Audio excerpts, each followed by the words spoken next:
What's up, everybody? It's your boy Wes Grant. You're watching Suburban Nerd. It's the channel where I give my nerd reviews. On today's nerd news, we got a whole lot of news to talk about today. First off, we got James Gunn. He doesn't have to file for unemployment anymore. We got Todd McFarlane bitching about the movie Spawn before it even comes out.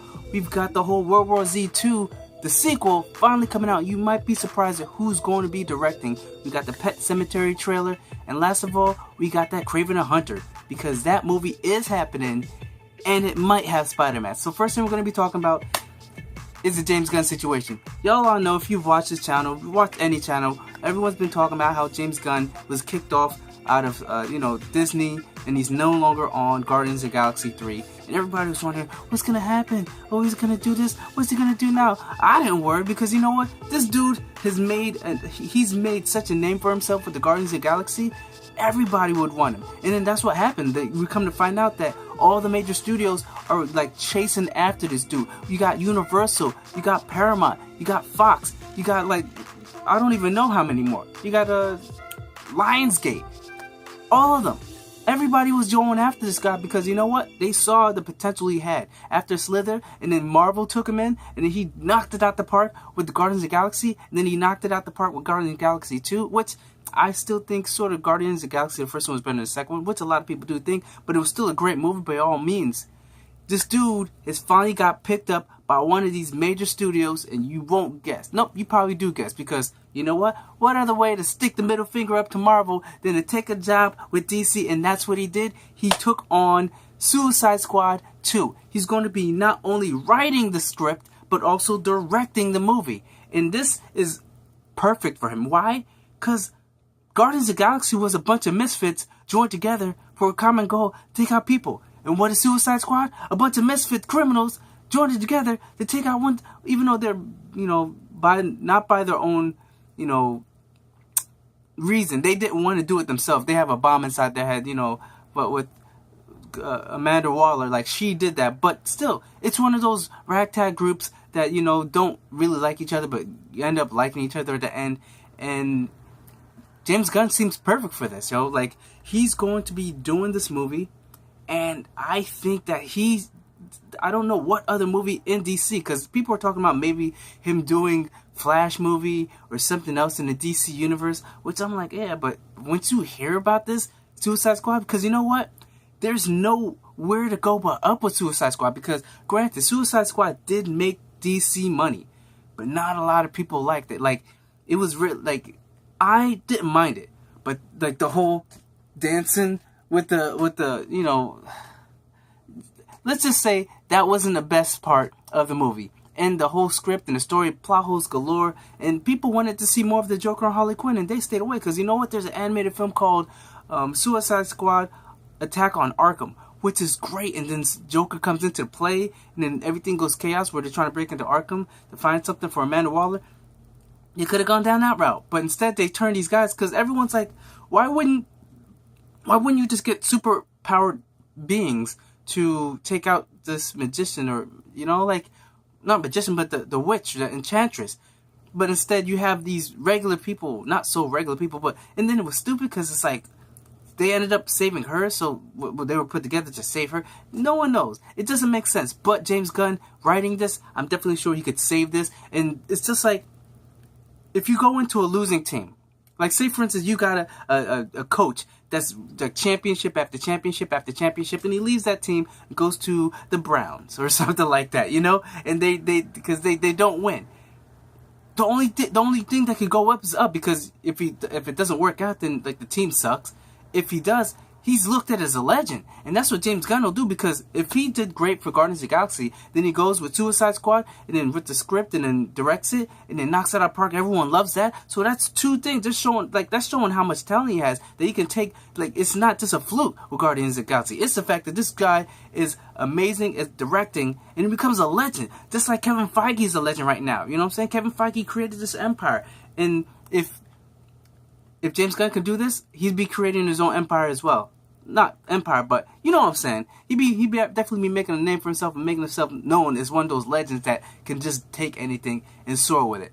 And like, the only thing is, there's a little, like, even when the news first came out, sorry, going back and forth, but when the news came out, the one person that's been trying to get out of the whole Disney thing is, Dave Bautista. He's been going at it. He's been tweeting. He's like, he can't stand working for people that would support the people that tried to get rid of James Gunn, and he's just been talking a lot of shit. And he wants to get fired. And the first thing he tweeted once, Deadline released this whole thing saying that James Gunn got hired was, where can I sign up? You know what I'm saying? I'm down, like, so he's definitely in support. But the only problem is that apparently James Gunn, and Jared Leto will have some beef. And James Gunn was popping off the mouth, like he was saying in a tweet or something. I think he tweeted that a while ago, like when they were talking about the most annoying or something people that they can't stand stories was with Jared Leto. And then he also tweeted out some stuff about, like, Jared Leto's a ladies' man, and started tweeting about how, like, some of the ladies might not be of age. So, I don't know how Jared Leto's going to work with this guy. Maybe they're going to squash the beef. Maybe Jared Leto's just such a great actor. He can just put that thing away and just do his job and still knock it out of the park. We don't know, but we'll see. So that's pretty much it for the James Gunn news. Next, we're going to be talking real quick. It's about Batwoman. Batwoman being played by Ruby Rose, which we all know she's going to be coming to the CW, probably in a crossover where they're going to bring in Superman, they're going to bring in Batwoman, and there are talks of making a Batwoman series, which, hey, at this point, who cares, who knows? I don't personally like Batwoman. I feel it's like she doesn't deserve to be called Batwoman. It's like if, say for instance, there's Puff Daddy Squad, right? All of a sudden, I just start doing some random shit and saying I'm part of Puff Daddy Squad. Like, just claiming like the Puff Daddies, simple whatever. Like, no, or Bad Boys. If I start claiming like Bad Boy shit, no, I'm not a Bad Boys. I can't just go around just using that like I'm actually part of them. And that's what Batwoman's doing. She's doing her thing, wearing a cowl, basically making it like she is part of Bat. I mean, she wasn't. Finally, she gets into it. She does become part of family, but she just does it. And then she doesn't really care about Batman. She's just doing it for her own thing. So I didn't like that. Especially if you watched her in Bad Blood. She was a bitch, man. Sorry, she just didn't care. When Batman almost sacrificed himself or whatever like that, she's just going on like, hey, he should have been in my way. He's the one that got himself in that joke. No, he was saving you. He pushed you out the way. How you gonna say that he shouldn't have wasted his time trying to save you? But regardless, I don't like her much. Hopefully, Ruby Rose, because she's a great actress. She first came onto the scene with Orange is the New Black, and that's where everyone knows her. And she's gorgeous. She's so gorgeous. But the suit itself, I don't know how I feel about it. Because the more I look at it, the more it seems like it looks like cosplay or costume. Like, at least with the Arrowverse and, they've got this leather thing going. And the leather thing kind of works for me. They changed it around, but the leather thing does work for me. And this isn't leather. It seems sort of like spandexy-ish or whatever. That ain't even a real name or a word, but I'm not feeling it that much. But hey, we'll see how it works out. I'm just going to go from there. Next, we're going to talk about with Todd McFarlane. Todd McFarlane, if you guys don't know, he's going to be directing his own creation, The Spawn. And he's going to be working with Blumhouse. And though he's working with Blumhouse, everyone thought that would be perfect. Because Blumhouse knows how to make a movie, make it low budget, and just get the best out of the movie. And I thought it was a perfect combination. Until now, McFarlane's complaining, saying that, hey, these people don't understand. And if you guys want to know the exact words, basically he's saying, because he's trying to make it a horror film, but not with Spawn that much. So let's just say what he's saying. He wrote, we just saw one of a... Sorry. Like I'm about to sneeze or something like that. We just saw one a couple weeks ago called The Nun. It's called The Nun. She's not on screen the most, and she really doesn't talk a whole heck of a lot, right? I mean, these kinds of movies have been done before. I'm just saying that in a movie like Jaws, it's called Jaws, but the shark isn't on screen talking or whatever. Or whenever the Hollywood studio says, how can you not have the lead character not talk? You and I can stand here and come up with 100 movies that have done this in the last 20 years. And you don't even have to go back the last 20 years, because there's one 2 weeks ago called The Nun, and The Nun did it, right?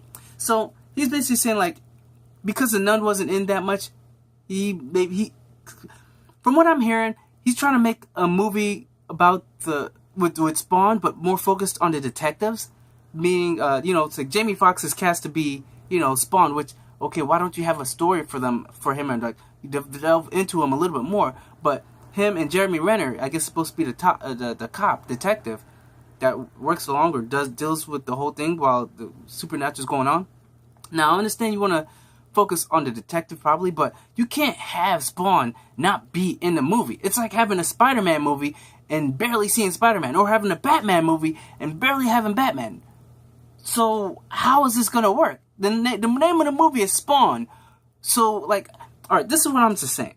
Todd, you may have created this, but you are not the expert when it comes to movie making. Why? Because you have never directed a movie before. Blumhouse has, and they have a long stretch of success. Even with the crappiest movie, it makes money, and they know how to work things. They've done great jobs with a lot of movies. Got The Conjuring. They've got a lot of movies on their slate that they can come from. And if you want to make a horror, they're the best people to confide in for a horror. And they definitely know how to, like what was it? Lights Out. Lights Out. The girl was there, but she was in a dark. You barely saw her, but it worked. That's how a horror flick can work. And you're trying to tell them what to do? No, I understand. I appreciate what you did. Spawn was one of my first figures that I got, but you don't know what they know. So why don't you try and work with them and just take some of their info in and just believe in it? Like, because what you want to do as far as not have Spawn in a movie, no one wants that. No one wants that.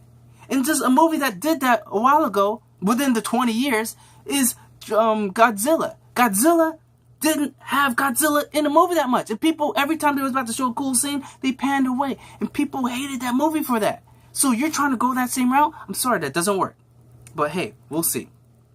Next, I'm sorry to just cut it like that, but like this, I don't want to talk about it no more. That's it. Next, we've got World War Z 2. Sorry, World War Z 2 is happening. David Fincher is going to be directing this, and David Fincher, he's done a lot of movies, and people was wondering how you going to get David Fincher, because right now he's doing this series on Netflix, I believe it's called Mindhunter. And if you go, no, David Fincher's done a lot of movies. He's done such movies as Seven, Gone Girl, Zodiac, Social Network. So this dude's a grade A director. And for him to be taking on a movie like World War Z 2, which way back, I think last year, a couple years ago, when they first talked about this, he was saying that maybe he got talked into it because of Brad Pitt. Because Brad Pitt and him are cool, they've worked together, so he might have been talked to from there, and that was just rumors. So officially they said it, because while the producers were on red carpet, the producers being Dee Gardner and Jeremy Kleiner, whatever his name is, yeah, they were on the carpet basically saying that, yep, this movie's still going, it's going forward, and they're just waiting for David Fincher to finish up his series Mindhunter in December. Then they're going to start production in June 2019. So hey, that movie's doing great. And you know what, World War Z, it's definitely, everyone knew it was going to get a sequel. We just didn't know why, because the movie made over $540 million, and the movie was liked. And the thing is, that movie had a lot of stuff to deal with before, because the movie had like 2/3 of the movie redone, because they had to rewrite, reshoot a lot of stuff. And it turned out being good, because this movie does not follow the book whatsoever. It doesn't. So we don't know where this is going to go. But hey, maybe David Fincher is going to be with the writing, script, or whatever. Whatever it takes, hopefully this movie will be good, because I'm looking forward to it. And that's all I can say about that. Brad Pitt, don't fail me. Don't fail me. I want to see this movie. Then the next thing we're going to talk about real quick is a Pet Sematary. If you guys want to see it, right there. I put on this trailer. And it's real creepy. Pet Sematary, I don't think I've even seen the first one. If I did, I can't remember it. So I might have to go back and see this. But Pet Sematary looks creepy, looks fun. I'm definitely down for these Stephen King movies. It turned out great. So because of that, I'm definitely down to see Pet Sematary. And I want to see what's going on. Like, animals coming to life. I don't know, do they bury people in the movie too? I don't know. Maybe you guys comment down below and let me know, because I really don't know. Never seen Pet Sematary, but looking forward to this movie. So that's pretty much it. And then the last thing we're going to be talking about is Kraven the Hunter. Kraven the Hunter is the director, whose name is Richard Weck. He says that he's writing a script, and as of right now, he's thinking about using Spider-Man. His exact words is, I'm just starting it. It's an interesting world, a great character. It's going to adhere very closely to the lore of Kraven the Hunter, and he's going to come face to face with Spider-Man. I'm just beginning the process, and because it's a big IP Marvel world, there's a lot of hurdles to overcome before you can start writing. To crack the right story, and to get the right tone. It's a new world for me. Basically, because he's never been in a Marvel thing, and a lot of people haven't been in this Marvel universe. They're just stepping into it. Him stepping into it, I don't know, because The Last Hunt, that story is crazy. And like, spoiler alert, the dude straight up kills himself after he beats Spider-Man, puts on a black suit, beats all his enemies to show that he's a better hunter than Spider-Man. And then after that, he's like, there's nothing else to live for. So he kills himself. And I'm like, damn, that's dark. I don't think they're going to go that route because this is still Marvel. Marvel's part of, Disney. So I don't think they're going for that. But it's just crazy to hear them say that they're going to have Spider-Man be in part of this world. Because Kraven, I don't know if they're going to be spin-offs, because Venom is a spin-off. They want to do Kraven. They want to do Black Sable or Black Cat and then Sable. So I don't know if this is going to try and combine the Marvel MCU. But if not, I'm cool with it. As long as they do a great story. Kraven the Hunter is a great character. Like, the slate of Spider-Man characters are great. So let's just fingers crossed that the guy cracks the code and it actually works out. Because Venom, I didn't have a problem with it. If you guys want to see my review, check right there. But it was okay. It was entertaining. I'm not going to say it was bad. It was entertaining. I gave it a C+, but if you want to see why, like I said, check out my review. And that's pretty much it. That's all I have to say about Kraven the Hunter, because there's not much else we can say about the movie until we actually start hearing about a script or story, see, people casts. And I don't think that's going to happen for a while. Probably next year is when we'll have more about that. So that's pretty much it. Remember to comment down below on any topics I talked about. Remember to like, put on those notifications, and remember to subscribe. Check out my last Daily Nerd News. Check out my playlist of Daily Nerd News. And remember, I'm Wes Grant. You've been watching Suburban Nerd, and you've just been nerdified. Catch you guys on the next Daily News.